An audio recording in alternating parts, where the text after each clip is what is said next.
Hi, we're here today with Kelly Stixrud, who's the Global Talent Engagement Leader at Aon. So, Kelly, thanks for being with us today. Very happy to be here. Thanks, Bill. Oh, that's great. So, why don't you tell us a little bit about your role? Well, I've been at Aon, which is a huge firm, about 50,000 people in 120 or so countries. I've been there for around 9 years, and my role has always been talent focused. My title is Head of Global Talent Enablement. I'm responsible for competency framework and skills from a talent perspective, executive coaching. And then I also get to lead our executive committee succession planning process. Well, let's start with a discussion about leadership. And I know from our previous discussions, it's something that you're really, really passionate about and fits into some of the key job description that you just talked about. So how do you think about leadership overall in your current role? I think about leadership a lot in a good way. And I think about it particularly as one of the most critical enablers of talent and predictors of success, both in terms of success of an organization and success of an individual. I think can be largely dependent on great leaders, having a great leader to follow, being a great leader yourself. And I think about what really counts about great leadership and how we think about what great leadership looks like broadly across country. Tell me a little bit more about that, because I was going to, what are some of the critical, I always call them what counts factors for leaders? It's the basics that matter the most, and those things that can't be taken for granted. So effective communication, trust, transparency, the ability to make tough decisions, all of those things that you would think about as kind of the basic things, I think are truly the things that matter the most. If you were to think back a couple of years, have those factors changed in terms of emphasis and impact on the organization? I think, yes, there's more emphasis around transparency than there used to be, and there's more emphasis around compassion than there used to be. But I think that really those things have always mattered. It's just that we're realizing the impact that being transparent and being compassionate can have on being an effective communicator. I think in bringing people along on the journey, we're realizing that you have to provide the context and you have to do it in a way that makes people feel connected to the mission and connected to one another. It's really interesting you bring that up, because lately we've done a lot of work around general communication two ways. One is for some senior executives, the most senior executives, their ability to communicate effectively with the board of directors or with investors. And then others, still at the senior level, it's more about how they're communicating to their teams and having an impact in the organization. Yeah, I think all of it is so important. And you can't just be an effective communicator one way. You can't be an effective communicator just up. You can't be an effective communicator just down. You have to know your audience and you have to know the context enough to be able to change the message accordingly and make it resonate with different people. You know, that seems really important, certainly in your organization, which, like large organizations, global organizations, are so matrix driven.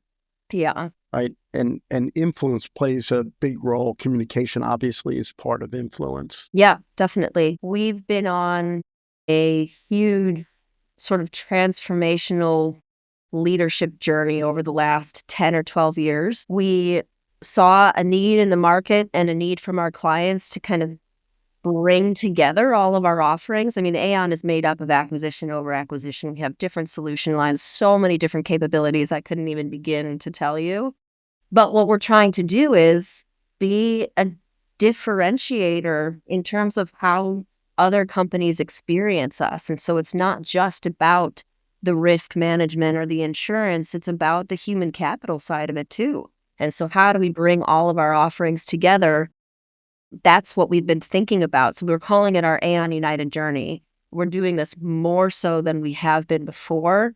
And that transformational leadership journey has required such big behavior and mindset shifts from our senior leaders that allow us to truly put the firm's best interests before those of individuals or teams. And that's a really hard thing to do. So when I think about effective communication and influence, I think that's the key messaging is how do you do that in such a way that people understand this isn't necessarily what is best for me right now, but it's best for the whole. And how do we work together to build each other up versus this is mine, this is yours, let's stay in our separate lanes. And so how are you going about some of the ways that you're going about making that transformation, even specifically talking about communication? We call it a firm first mindset. So it's really the little things like, and we're talking a lot about this in terms of changing our culture and these little minute behavior shifts.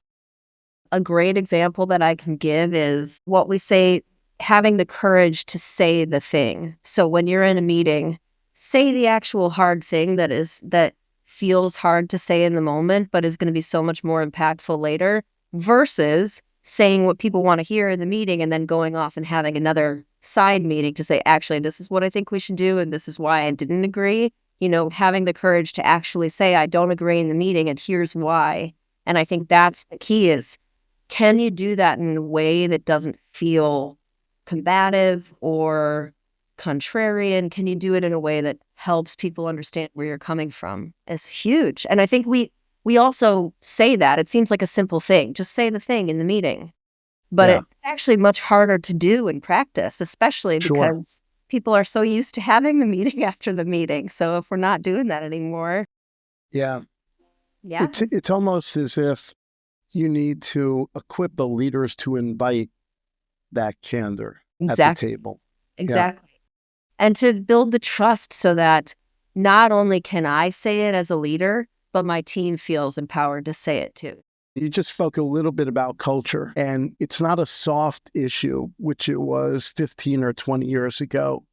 We think about it as a real force multiplier. So tell me a little bit about how you're thinking about culture as it relates to some of the what count factors you talked about and the organization. We are doing more than we've ever done before in terms of holding leaders to account for the culture and for the behaviors that we want to see from them and that we expect to see. What we are doing this year and over the kind of the next 2 years or so in driving some of the changes to become really, truly united and enable our colleagues to speak more intelligently about the whole versus about their particular subject matter expertise. In doing so, that does require these mindset shifts, again, toward that firm first idea. But the other thing that we're thinking and seeing and doing with our culture is really what's in it for me. I mean, we have 50,000 people and we have to bring them all along on the journey. And so that means that we also have to listen to what's going on, what resonates with people, what doesn't resonate, and we have to shift. So we do pulse surveys at different points throughout the year when we're working on different initiatives to see what's resonating. And we're constantly changing and iterating on the things that we're getting feedback on to say this actually doesn't work, or you haven't taken into account this culture or this region as much as we should. And so all of that is critical to how our colleagues are experiencing Aon and how we're thinking not just about surveying to get the feedback, but also how we're thinking about performance management and talent development and all of the total rewards, things that we're doing for our people. So it really is the whole human capital side of it that comes together. You talked at the beginning, and I know one of your responsibilities are around succession planning, which obviously is so critical to the business, right? And people and talent are just critical to the business. So tell me a little bit about what succession planning involves today and how you go about it and what the process is. Yeah. So succession planning has really become one of the most fun and interesting parts of my role. I do our executive committee's succession planning, and About 2 years ago, we started on this journey to be more thoughtful and robust around succession planning in general, but specifically for our executive committee and in presenting that to our board. And so the process that is involved with kind of pulling together the true successors for our executives, they get to have a conversation with each of our committee members and their people org partners or, very senior HR partners. Right. I get to be intentional about asking questions about what makes some of their potential successors great, what differentiates them, what opportunities do they have to develop, and then really how can we support from a people org side in getting them to where they need to be so that they're ready to take on that C-suite role. Are there certain qualities or competencies that you measure against? Yes. So actually, out of the succession planning conversations last year, around the same time, we were working on a competency framework or what does great leadership look like across the board. And in having those conversations and in doing that work, they kind of married together into now what we're calling our behavioral areas. So we have 6 areas of leadership. And again, it's not rocket science. It's those basic things that you would expect to see in a great leader, but we've been really thoughtful about making them tangible. So it's the actions and behaviors that you would see that use the skills and the knowledge and the abilities that generate an outcome. So it's not just that we're looking for a visionary leader. We're looking for someone who exhibits these specific behaviors that generate these outcomes that you'd expect from a visionary leader. And so it was through those succession planning conversations that really got to kind of bring themes together and distill it down into what matters. So it's really it's those 6 areas. It's trustworthy, visionary, inclusive, results-driven, talent-focused, client-centric. 6 very basic things, but very intentionally and thoughtfully articulated to make them And clear. are you thinking about in the succession planning process, what a particular job, for instance, the CFO's role today versus the CFO's role in 3 years? Yes. Yes. And that seems like a difficult task, but how do you all think It's about it? Yeah, sounds so simple, but then in practice, you're like, well, there's a lot of things that you have to consider in doing that. But it's a future focused conversation. So what makes the CFO great today is not necessarily going to be the same thing that the firm will need in 3 years. And so we intentionally asked our executive committee members to put down their priorities for the next 3 to 5 years, 1 to 3 and 3 to 5, thinking about what will really matter in terms of not only what the function will look like. So if the CFO is doing something today that we know will not be needed in the next 2 years because it's part of the current, journey, but will not go past a certain date, then what changes? What has to exist in 3 years that doesn't exist right now? And I think, to your point, that's very hard to specifically articulate other than those tangible things like, well, I'm doing this part of my job now, which won't Right. exist in 2 years. But it's really about those basic things that you need to keep in order to be effective. And then it's what makes somebody agile, what makes them, stand out. We use CFO as an example, but in my mind, and sometimes we have a lot of discussions about this, the HR function today is more complex and critical than it's ever been, I think, in the past. The volume and velocity that you all face is critically important. In fact, the analogous we like to use is that the CHRO and the HR function today is to the CEO and the company of what the CFO and finance was to the CEO and the company during the financial crisis. The difference is the financial crisis was a bit episodic. Today, the role, the CHR is evolving and the changes are evolving and more sustainable than they've ever been before. So thinking about and marrying it with the succession plan, how are you all thinking about the role of HR? How is it changing? How do you think about your team and the folks that you influence? It's really about change as a whole, right? Change and transformation. And I think we've realized as a world collectively, and there's always the VUCA terminology, but it's really that things are always changing, and they're changing at a faster pace now than ever before. And we're realizing that that's not going to slow down. That's just the status quo. And if anything, it's going to speed up. And I think that HR, to your point, or people org, as we call it, is critical because we are the ones that are doing more of the advising and the counseling and the partnering the way that the CFO was during the financial crisis to the CEO. Right. But we're doing it in a way that helps build resilience and sustainability and change across the board and in a consistent way. So HR, for us, we are intentionally elevating our perception among the business so that we truly are thought partners and advisors to the senior leaders across the firm. And how do you build that muscle? A lot of your work is how you're building the muscle in the leaders across the organization, maybe outside of HR, or can be inclusive of HR. But is there something that you are being very intentional about as it relates to HR? I think we are upskilling our people org in such a way that we really enable the tough conversations and the pushback in a different way. And it's not meant to say like, no, Bill, I'm your people org partner, but I'm not going to help you anymore.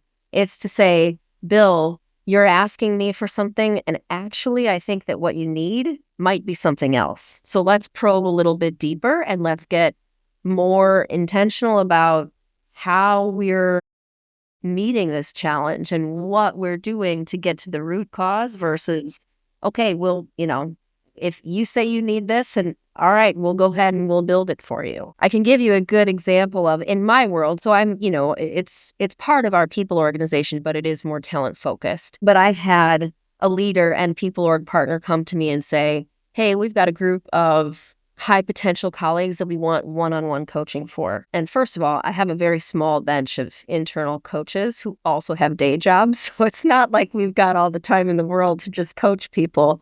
But also, in partnership with their people org partner, I was able to probe deeper. And when we met with the leaders to understand what the need was and what was driving their ask for one-on-one coaching, it was actually that they had a group of high potential colleagues who were all potential successors to their leadership team, and to many leaders who were retiring in the near-ish future. They all had very different skill sets. They all had different levels of responsibility and leadership, and they want to collectively get these people ready to take on bigger things. And so it wasn't just coaching that they needed. They also needed to upskill their people, and they needed to build camaraderie among what would be the future leaders of this particular part of our organization. And so we came up with a bespoke program that has some elements of executive one-to-one coaching to meet them where they are and help them develop their leadership styles and meet their specific leadership goals. But then also we developed peer cohorts so that they can do group coaching, and so they can talk to one another and build trust and start to build that camaraderie around a shared goal of elevating their business. And then in addition, we aligned senior advisors or sponsors to each participant to say, these are the specific skills that you want them to work on. Who is the leader who does this the best that will advise them and have the accountability for taking them on the journey too. Interesting. It's much more than that. And I think it met the need in a different way. And we're starting to see more and more of that across our people org. As you think about coaching, because you just brought it up, right? Yes. How do you think about the role that an outside executive advising coaching firm plays? And then contrast that with the internal coaches that you spoke about, and what are the pluses and why you make those choices and how you make those choices. I, of course, selfishly love coaching. I'm a coach. I'm sure you're a great coach. Thanks, Bill.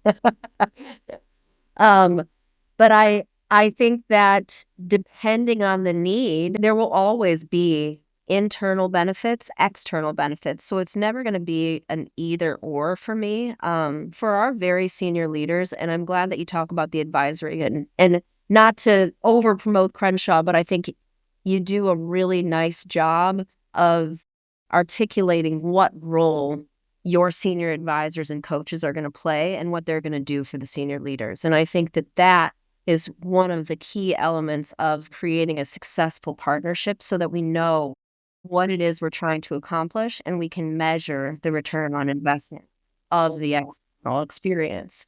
I think oftentimes when you look especially to the very senior leaders, they're not just looking for one-to-one coaching. I think that's a huge element of it, but there's also an advisory component. So I think that a lot of the external coaches that we look for have some of that C-suite experience and can do some of the board advisory and can really meet people where they are and help elevate our leaders in an intentional way. So I think that's one of the major things that we look for. I think internally, the dynamic is different. I mean, people internally know what's happening at Aon. And so there's an innate understanding of the culture.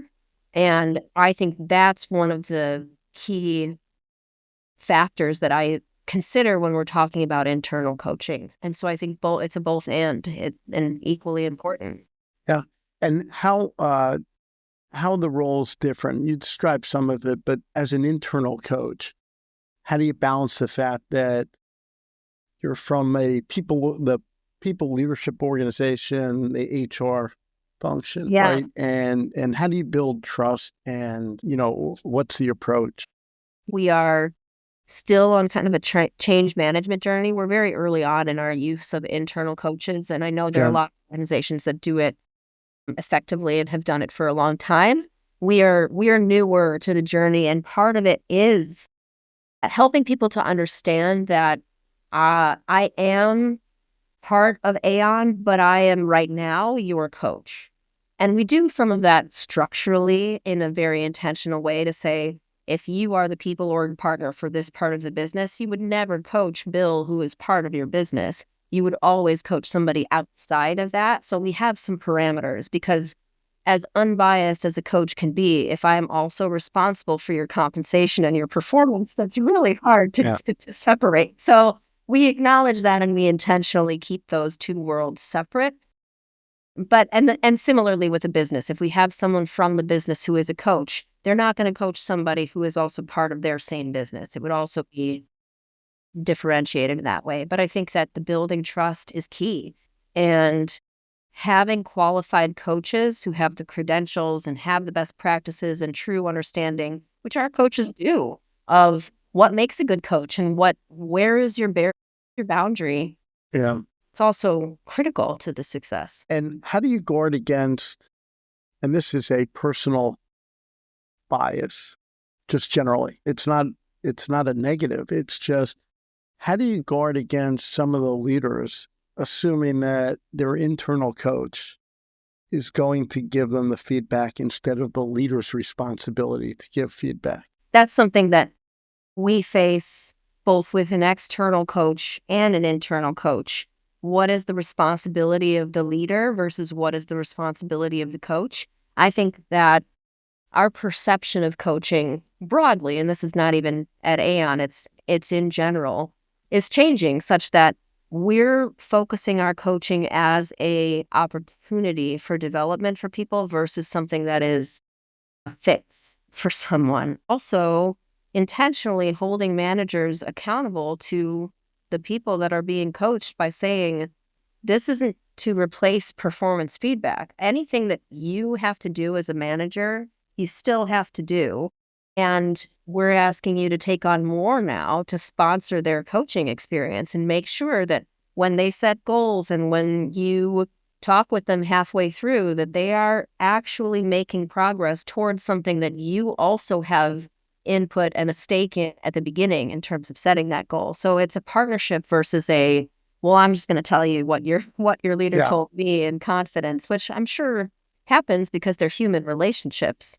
But having the accountability is hugely important, and we're intentional about that at the beginning. Tell me a little bit about how you select outside executive coaching firms.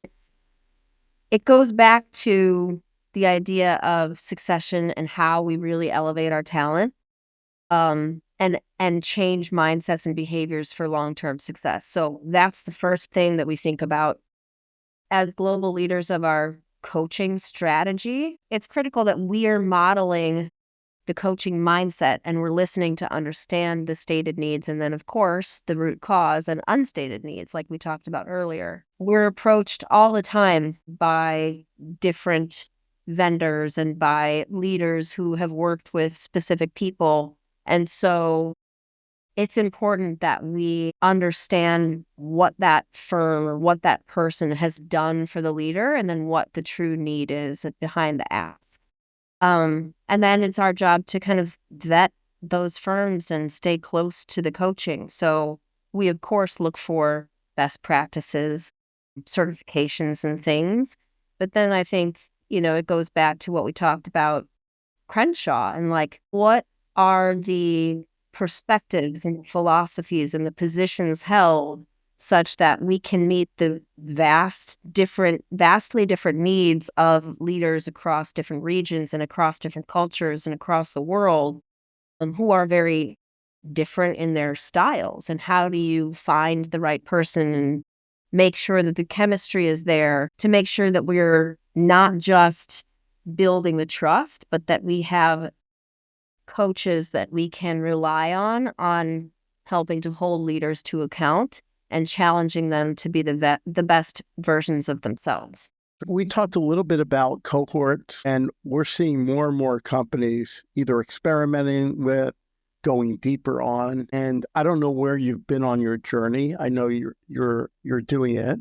And can you tell me a little bit about what you see the clear benefits are in cohort-like?